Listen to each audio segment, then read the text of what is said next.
Hi guys! Welcome back to my YouTube channel and welcome back for another vlog. Today, nandito na naman tayo sa aming kitchen.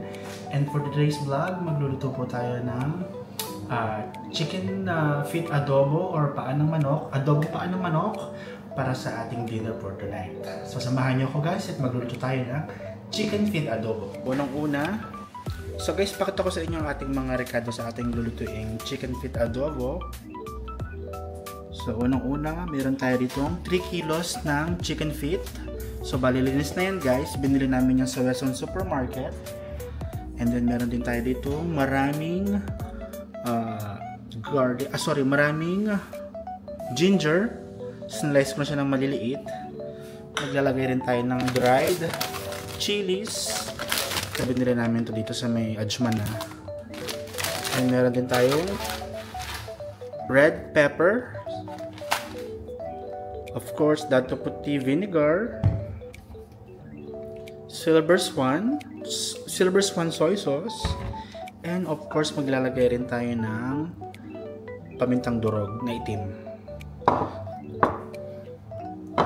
So usually guys, yung adobo meron siyang garlic and then onion. But itong lulutuin natin chicken feet, wala siyang garlic and onion. So ang meron lang siya is yung ginger. So let's start the cooking guys. So guys, mag-start na tayo magluto ng chicken feet adobo. So madali lang siya, very simple. Lagyan lang natin lahat ng ating mga ingredients. Sama-sama na siya. So maglagay na tayo ng ginger.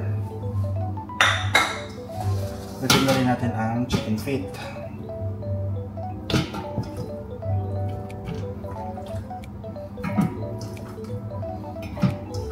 Harap na natin yan. Bali 3 kilos itong binili namin sa Western Supermarket.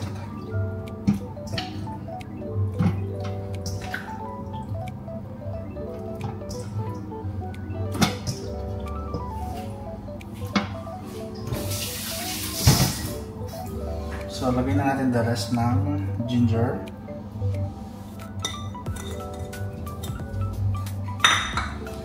Lagyan natin ang pamintang durog na itim.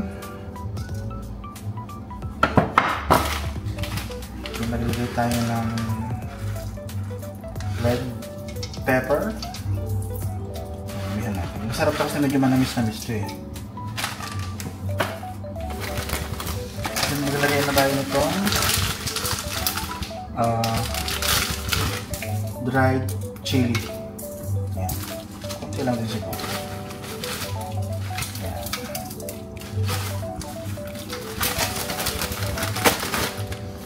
Then, maglalagay tayo ng 1 tablespoon. So, maglalagay tayo ng 1 tablespoon ng brown sugar.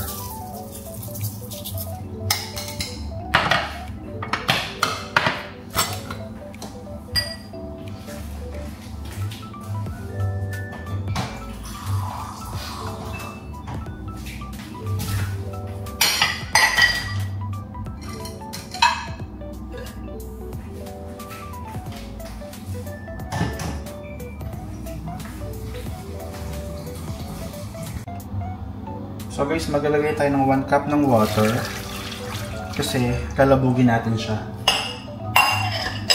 Lalabugin natin siya later. And then, pag maluto-luto na yung, pag malapit na maluto yung chicken, tsaka natin lalagay yung vinegar. Maglagay rin tayo guys ng 1/4 cup ng dark soy sauce.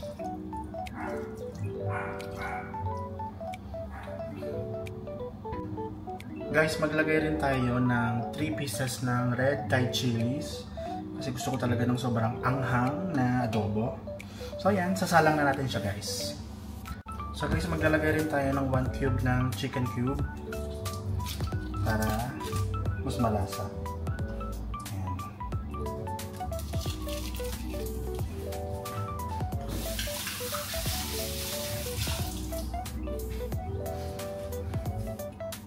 And guys, sasalang na po natin siya dito sa ating portable cooker. And wait lang tayo ng 1 hour. Pag nalabog na siya, din lalagyan natin yung vinegar.